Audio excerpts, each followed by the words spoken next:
Okay, so I took the less is more approach for my talk, so hopefully we'll catch up a little bit on time. I just condensed it down to all the best nuggets. But basically, the Snow Entomological Collection at the University of Kansas, we have kind of a little bit of a different start than most university collections, being that the University of Kansas is not the land-grant school in Kansas. One of the first three faculty that started the University of Kansas around 1970, and later became one of our first chancellors, happened to be an entomologist, and so started entomology as a separate department aside from the applied elements that sometimes come with the land-grant side, and that has kind of followed through until today. Today we are, instead of being the Snow Entomological Museum, which you might know us as in the past, around 15 years ago we merged with the rest of the Natural History Museum and the Herbarium into the Biodiversity Institute, which is what we live under today. Our collection is about 5 million specimens, more or less. Maybe estimate about 7,500 drawers.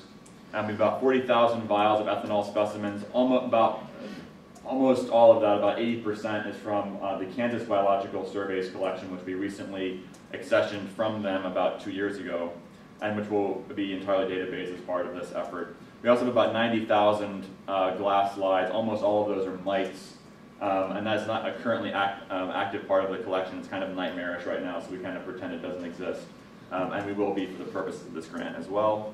And we have a fairly significant growth rate right now for the 3 curators we have. I should mention we have 2 other curators, Michael Engel, who works primarily on fossil insects and bees, and Caroline Shabu working on leaf beetles, and myself working on aquatic beetles. So we're averaging around 50,000 specimens a year in growth. About 5 years ago, in 2006, 2007, we recently moved out of the Snow Hall, our kind of home base from our founder, into a new building called the, aptly named the Public Safety Building, because it also houses the police, even though most of it is the museum. We wanted to call it the Phylogenetic Systematics Building because it had the same acronym, but they wouldn't let us do that. This is most of the primary pin collections in this room. We had an NSF grant to compactorize everything, and so this is, again, early when it was on, but we have expansion space for approximately about 3,000 to 4,000 more drawers, so we're set for a little bit of time anyway, physically. This is a little bit more of a mess. This is part of the Kansas Biological Survey collection. We actually did entirely rehouse this into double jars, so we refreshed the alcohol and inverted all of these into a second jar filled with ethanol, so everything is much more stable and organized than it is now, than it was in this picture. And we're going to be databasing that as part of this project.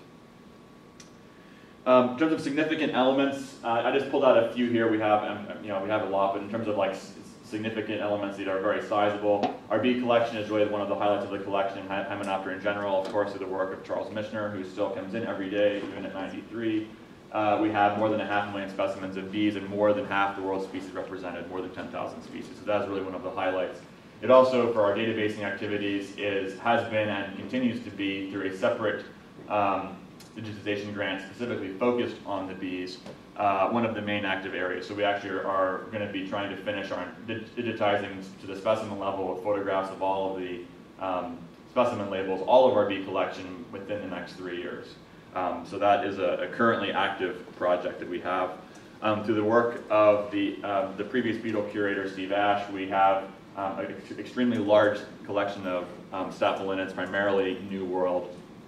Fun fact, we also have probably the best Mecoptera collection in the world, more than 25,000 specimens, and the majority of the world's species, thanks to George Byers, who also worked on groups like Tiphulids and things like that. And our Hemiptera collection has kind of benefited from several workers, Beamer, Hungersford, so we have a tremendous, about 200,000 specimens of psychedelics, which Chris has been diligently working on over time. And we also have the Hungersford collection of aquatic Hemiptera, so we have a tremendously large and representative collection of worldwide aquatic Hemiptera as well. We also have some purchases from Torrey Bueno that enhance the Hemiptera in general.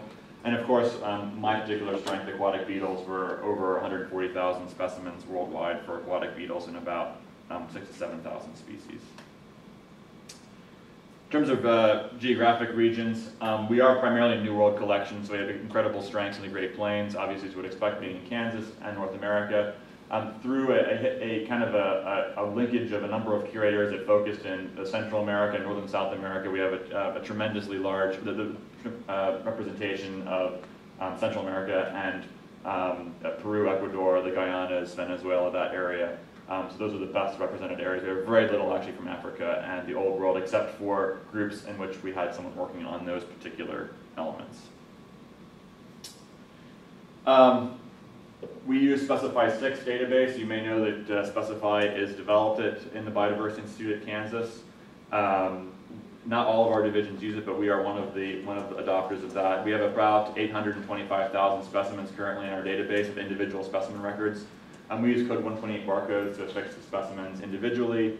The primary reason that, aside from the retroactive capture on these specialized grants, the primary reason that we have that number is because since about maybe 1996, 97, all incoming specimens from field work get proactively data captured, and so that is an incredibly more efficient process if you're going to commit to databasing specimens than doing it one at a time after the fact. And so any material coming into the collection from expeditions gets barcoded immediately, and so that is primarily the reason why we have so many, as opposed to particular projects that have been going on.